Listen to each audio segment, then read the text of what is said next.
So here you can see the 60 పాయింట్లో ఏమి ఇచ్చారంటే మనకి, సో ఎవరైతే అప్లికేషన్ చేద్దాం అనుకుంటారో సో ఈ టర్మ్స్ అండ్ కండిషన్స్ అన్నీ కూడా రిక్రూట్మెంట్ చూసుకొని సో నీకు క్వాలిఫికేషన్ అనేది ఉన్న సిచ్యువేషన్లో మాత్రమే అప్లై చేసుకోరని చెప్పి ఇక్కడ మెన్షన్ అయితే చేశారు. అండ్ ఆఫ్టర్ దట్ ఎడ్యుకేషనల్ క్వాలిఫికేషన్కి వచ్చేసరికి సో ఎడ్యుకేషనల్ క్వాలిఫికేషన్ అనేది జిఎన్ఎం ఆర్ బిఎస్సి అనేది ఉండాలి. సో ఈ జిఎన్ఎం అండ్ బిఎస్సి అనేవి కూడా తెలంగాణ నర్సింగ్ కౌన్సిల్లో మనకు రిజిస్టర్ అయితే ఉండాలి. సో ఈ అప్లికేషన్ చేసే టైంలో ఈ సర్టిఫికేట్ అనేది అప్లోడ్ చేయాల్సి ఉంటుంది. ఓకేనా. సో ఏదైతే తెలంగాణ నర్సింగ్ కౌన్సిలింగ్ తోటి రిజిస్టర్ అయిన సర్టిఫికేట్ ఉందో దాన్ని అప్లోడ్ చేయాల్సి ఉంటుంది. So this is about the educational qualification. When it comes to the equivalent qualification, so at the time of verification of certificates, so equivalent qualification ఉందని ఎవరైనా చెప్పారనుకో అట్లాంటి సిచ్యువేషన్లో మనం ఏం చేయాల్సి ఉంటుందంటే సో ఎక్స్పర్ట్ కమిటీ అనేది ఉంటుంది. సో ఆ ఎక్స్పర్ట్ కమిటీ అనేది ఏం చేస్తుందంటే సో ఒక కమిటీ అనేది బోర్డు చేస్తుంది. సో ఆ బోర్డు అనేది డెసిజన్ తీసుకుంటుంది. సో ఆ బోర్డు ఇచ్చిన రిపోర్ట్ ప్రకారమే వీళ్ళైతే ప్రొసీడ్ అవుతారు. So this is about the equivalent qualification. So when it comes to the age వచ్చేసరికి మినిమం ఏజ్ ఆఫ్ 18 years ఉండాలి and maximum age of 46 years అయితే ఉండాలి. So this is about the age. So age relaxation వచ్చేసరికి different కేటగిరీస్కి age relaxation అనేది different ఉంటుంది. So Telangana state government employees ఎవరైతే ఉంటారో వాళ్ళకి 5 years ఆఫ్ ఏజ్ రిలాక్సేషన్ ఉంటుంది. సో ఎక్స్ సర్వీస్ మ్యాన్స్కి ఎవరైతే ఉంటారో వాళ్ళకి 3 years ఆఫ్ ఏజ్ రిలాక్సేషన్ అనేది ఉంటుంది. అండ్ ఎన్సీసీ క్యాండిడేట్స్ ఎవరైతే ఉంటారో వాళ్ళకి 3 years ఆఫ్ ఏజ్ రిలాక్సేషన్ ఉంటుంది. So SC ST BC and EWS వాళ్ళకి 5 years ఆఫ్ ఏజ్ రిలాక్సేషన్ ఉంటుంది. అండ్ ఫిజికల్లీ హ్యాండిక్యాప్డ్ పర్సన్కి 10 years ఆఫ్ ఏజ్ రిలాక్సేషన్ అనేది ఉంటుంది. So this is about the age relaxation. And so when it comes to fee, examination fee వచ్చేసరికి మనకి 500 అయితే ఉంటుంది. So 500 అనేది కూడా అందరు పే చేయాల్సి ఉంటుంది. సో ఎవరికైతే ఎగ్జామినేషన్ ఫీ ఎగ్జామ్షన్ అనేది లేదు అండ్ అప్లికేషన్ ఫీకి వచ్చేసరికి మనకి 200 అయితే పే చేయాల్సి ఉంటుంది. సో ఈ అప్లికేషన్ ఫీ ఆఫ్ 200 అనేది ఎవరికి ఎగ్జామ్షన్ అంటే సో ఎవరైతే SC ST BC EWS pH and ex service man of Telangana state ఉంటారో వాళ్ళకైతే ఈ ఫీ ఎగ్జామ్షన్ అనేది ఉంటుంది.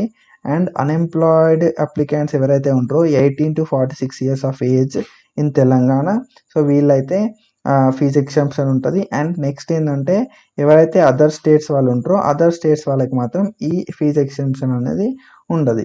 So this is a special note. And when it comes to the mode of payment, so mode of payment అనేది మనకి ఆన్లైన్లో ఉంటుంది. So ఎప్పుడైతే మనం ఆన్లైన్లో అప్లై చేసుకుంటాం అప్పుడైతే పేమెంట్ అనేది చేయాల్సి ఉంటుంది. సో ఒకసారి నువ్వు పేమెంట్ చేసిన తర్వాత నెక్స్ట్ అయితే ఇది రీఫండ్ అయితే కాదు. ఓకేనా. సో ఒకవేళ నువ్వు ఆన్లైన్ పేమెంట్ చేసినావు, ఆన్లైన్ పేమెంట్ చేసిన తర్వాత ఫీ అనేది పే కాలేదు, సో నువ్వు అప్లికేషన్ చేసుకున్నావు, సో ఫీ పేమెంట్ అనేది చేసుకోవాలి. అట్లాంటి సిచ్యువేషన్లో ఏమవుతుందంటే సో నీ అప్లికేషన్ అనేది టోటల్ అయితే రిజెక్ట్ అయితే చేస్తారు. So this is about the fee payment. And when it comes to the procedure for application, so మనకు ఆన్లైన్ ప్రొసీజర్ అని ఉంటుంది అప్లికేషన్స్కి. MHSRB వెబ్సైట్లో అయితే మనం అప్లై చేసుకోవాల్సి ఉంటుంది. సో నువ్వు ఎప్పుడైతే అప్లై చేసుకునే సిచ్యువేషన్లో మనకి అన్ని ఒరిజినల్ సర్టిఫికేట్స్ అయితే ప్రొవైడ్ చేయాల్సి ఉంటుంది. సో దట్ నీకు అప్లికేషన్ ప్రాసెస్ అనేది కంప్లీట్ అయిపోతుంది. So when it comes to 12.3 ఏదైతే అప్లికేషన్స్ మనం సబ్మిట్ చేస్తామో ఆ అప్లికేషన్స్ ఒకసారి నువ్వు సబ్మిట్ చేసిన తర్వాత అవి ఫైనల్ లాగా ట్రీట్ చేస్తారు. సో నువ్వు తర్వాత ఎడిట్ చేసుకోవడానికి ఛాన్స్ అయితే ఉంటుంది. సో ఎప్పుడైతే ఎడిట్ చేసే ఛాన్స్ మనకి 2 days అయితే ఇస్తారు. సో మనం 2 days తర్వాత ఎడిట్ అయితే చేయరాదు. ఓకేనా. So this is about the 12.3.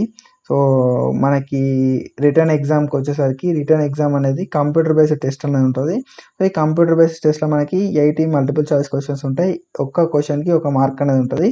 So మనకు 17th November రోజు అయితే ఈ కంప్యూటర్ టెస్ట్ అనేది అవుతుంది. So this is about the computer test. So మనకి ఇంగ్లీష్ లోపల ఉంటుంది పేపరు. సో సిలబస్ ఏంది అని చెప్పి మనకు అనెక్షర్ 5 లోపల అయితే ఇచ్చారు. సో మనం ఏవైతే హాల్ టికెట్స్ ఉంటాయో ఈ హాల్ టికెట్స్ అనేది డౌన్లోడ్ చేసుకొని పెట్టుకోవాల్సి ఉంటుంది. సో ఎప్పుడు డౌన్లోడ్ చేసుకోవాలని చెప్పి మనకు తర్వాత అయితే ఇన్ఫర్మేషన్ ఇస్తారు. And comes to the examination centres. So examination సెంటర్స్కి వచ్చేసరికి మనకి ఏమేమి ఎగ్జామినేషన్ సెంటర్స్ ఉన్నాయని చూద్దాం. సో ఎగ్జామినేషన్ సెంటర్ అనేది మనమే ప్రియారిటీ ఇచ్చుకోవాల్సి ఉంటుంది మనకి ఇష్టం వచ్చిన ప్లేసెస్. ఓకేనా. సో ఎగ్జామినేషన్ సెంటర్స్ ఏమున్నాయంటే హైదరాబాద్, నల్గొండ, కోదాడ్, ఖమ్మం, కొత్తగూడెం, సత్తుపల్లి, కరీంనగర్ అండ్ మహబూబ్ నగర్, సంగారెడ్డి, ఆదిలాబాద్, నిజామాబాద్, వరంగల్, నర్సాపేట్ అనే ప్లేసెస్ లోపల మనకైతే ఎగ్జామినేషన్ సెంటర్స్ అయితే ఉన్నాయి. సో ఎగ్జామినేషన్ సెంటర్స్ని మన ప్రియారిటీ ప్రకారం మనం అయితే సెట్ చేసుకోవాల్సి ఉంటుంది. This is about the 13.8. And రిజర్వేషన్స్కి వచ్చేసరికి రిజర్వేషన్ అనేది అకార్డింగ్ టు టైం మన తెలంగాణ గవర్నమెంట్ ఇష్యూ చేసిన రిజర్వేషన్స్ ప్రకారం అయితే ఈ రిజర్వేషన్ అనేది అవుతుంది. సో హారిజంటల్ రిజర్వేషన్ అనేది ఉంటుంది ఈ రిక్రూట్మెంట్లో. సో ఆయుష్ డిపార్ట్మెంట్లో మాత్రం ఓన్లీ ఉమెన్కే ప్రిఫరెన్స్ అయితే ఇస్తారు. So this is about the reservation. So when it comes to the community certificate, so ఎవరైతే బ్యాక్వర్డ్ క్లాసెస్ రిజర్వేషన్ క్లెయిమ్ చేసుకుందాం అనుకుంటారో వాళ్ళైతే నాన్ క్రీమీ లేయర్ సర్టిఫికేట్ అయితే ప్రొడ్యూస్ చేయాల్సి ఉంటుంది. సో ఒకవేళ నువ్వు అప్లోడ్ చేయని సిచ్యువేషన్లో ఏమవుతుందంటే నిన్ను ఓసీ లాగానైతే ట్రీట్ చేస్తారు. సో ఈ సర్టిఫికేట్ గురించి అయితే మనకి అనెక్సర్ 4A అని అయితే మెన్షన్ చేసారు. So this is about the certificate. And when comes to the reservation to local candidate, so మనకి జోనల్ ప్రకారం అయితే సెలెక్షన్స్ అవుతాయి అండ్ లోకల్ రిజర్వేషన్ అనేది అప్లికబుల్ ఉంటుంది. సో 95% అనేది లోకల్ వాళ్ళకైతే రిజర్వేషన్ ఇస్తారు. So when we go to the zones, ఏ జోన్లో ఏమేమి డిస్ట్రిక్ట్స్ ఉన్నాయని చూద్దాం. సో జోన్ 1లోకి వచ్చేసరికి మనకి ఆసిఫాబాద్ కొమరంభీం డిస్టిక్ ఉంది, మంచిర్యాల, పెద్దపల్లి, జయశంకర్, భూపాలపల్లి, ములుగు అనేది ఉంది. అండ్ జోన్ 2లో ఆదిలాబాద్, నిర్మల్, నిజామాబాద్, జగిత్యాల్. సో జోన్ 3లో కరీంనగర్, సిరిసిల్ల, సిద్దిపేట, మెదక్, కామారెడ్డి. జోన్ 4లో కొత్తగూడెం, ఖమ్మం, మహబూబాబాద్, హన్మకొండ, వరంగల్ అయితే ఉంది. అండ్ జోన్ 5లో సూర్యాపేట, నల్గొండ, భువనగిరి, యాదాద్రి, జనగాం అయితే ఉంది. అండ్ మేడ్చల్, మల్కాజ్గిరి, హైదరాబాద్, రంగారెడ్డి, సంగారెడ్డి, వికారాబాద్ అనేది జోన్ 6లో ఉన్నాయి. అండ్ జోన్ 7 లోపల మహబూబ్ నగర్, నారాయణపేట్, జోగులాంబ గద్వాల్, వనపర్తి, నాగర్ కర్నూల్ అవుతుంది. So this is about the zones. And when it comes to provisions, so provisions లోపలికి వచ్చేసరికి మన జనరల్ ప్రొవిషన్స్ ఏంటి అంటే, సో ఏవైతే సర్టిఫికేట్స్ నువ్వు అప్లోడ్ చేస్తావో అన్నీ కూడా ఎప్పుడైతే వాళ్ళు వెరిఫికేషన్స్కి ఇస్తారో అప్పుడైతే ప్రొడ్యూస్ చేయాల్సి ఉంటుంది. సో నువ్వు ప్రొడ్యూస్ చేయని సిచ్యువేషన్లో నిన్నైతే డిస్క్వాలిఫై చేస్తారు. ఓకేనా. సో ఇంపార్టెంట్ థింగ్ ఏంటంటే, సో ఎవరైతే అప్లికెంట్స్ ఉంటారో సో ఈ అప్లికెంట్స్ వాళ్ళ date of birth, education qualifications అన్ని కమ్యూనిటీ కూడా ప్రతి ఒక్కరు కూడా ప్రాపర్గా క్లెయిమ్ చేయాలి. అండ్ ప్రాపర్గా ఉంటేనే మనకి అప్లికేషన్ అయిపోయిన తర్వాత సెలెక్షన్ ప్రాసెస్ అప్పుడు వెరిఫికేషన్ అయిన తర్వాత బోర్డు అనేది సాటిస్ఫై అయితేనే మీకు అపాయింట్మెంట్ అనేది ఇస్తారు.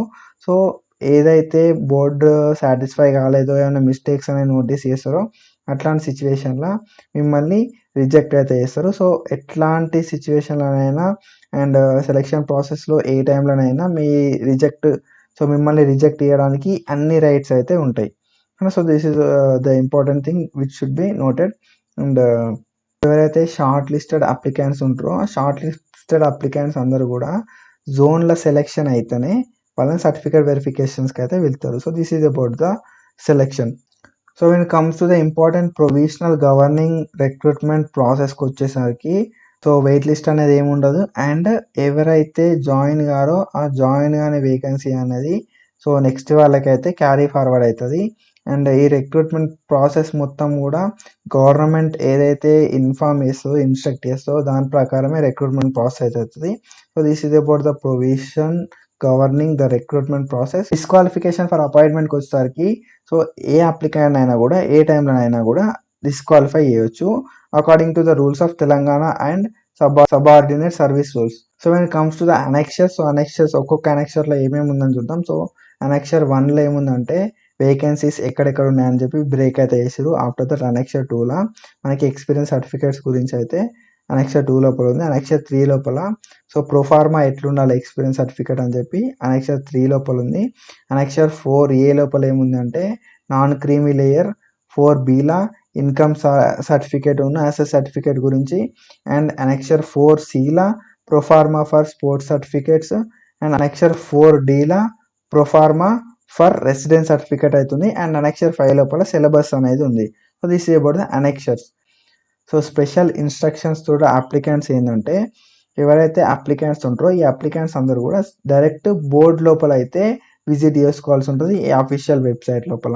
సో ఏదైతే mhsrb.telangana.gov.in లోపల మనకి ఏవైతే లేటెస్ట్ డెవలప్మెంట్ ఉంటాయో, రిక్రూట్మెంట్లో ఏమైనా చేంజెస్ అయినాయా, మోడిఫికేషన్స్ అయినాయా, రిజల్ట్స్ అయినాయా అనే దాని గురించి మనం అయితే తెలుసుకోవాల్సి ఉంటుంది. సో సపరేట్గా కాల్ చేయడం కానీ, సపరేట్గా సర్టిఫికేట్ వెరిఫికేషన్స్కి పిలవడం కానీ అట్లాంటివి అయితే ఏమైతే ఉన్నాయని చెప్పి మనకి ఇక్కడ క్లారిటీగా మెన్షన్ చేశారు. సో అప్లికెంట్స్ అనేవాళ్ళు సో ఒకటి గుర్తుపెట్టుకోవాలి ఏంటంటే ఇండివిజువల్ కమ్యూనికేషన్ అయితే చేయరు. ఓకేనా. సో పక్కాగా నువ్వు ఎంహెచ్ఎస్ఆర్బి వెబ్సైట్కి పోయి అప్డేట్స్ అయితే తెలుసుకోవాల్సి ఉంటుంది. సో మన పేజ్ని ఫాలో అయినా కూడా మనం అయితే రెగ్యులర్ అప్డేట్స్ అయితే ఇస్తాం. So this is about the instructions to the applicants. So ఇక్కడ మనకు అనెక్షర్స్ ఉన్నాయి. సో ఈ అనెక్షర్ లోపల మనకి బ్రేక్ డౌన్ అయితే చేసారు. So break down of annexures and next మనకి సర్టిఫికేట్స్ అయితే ఉన్నాయి. So about our nursing recruitment notification from MHSRB. So if you have any doubts, comment me in the comment section and video ఎట్లుందని చెప్పి ఒక like and ఒక comment అయితే చేయండి. So thank you so much and signing of.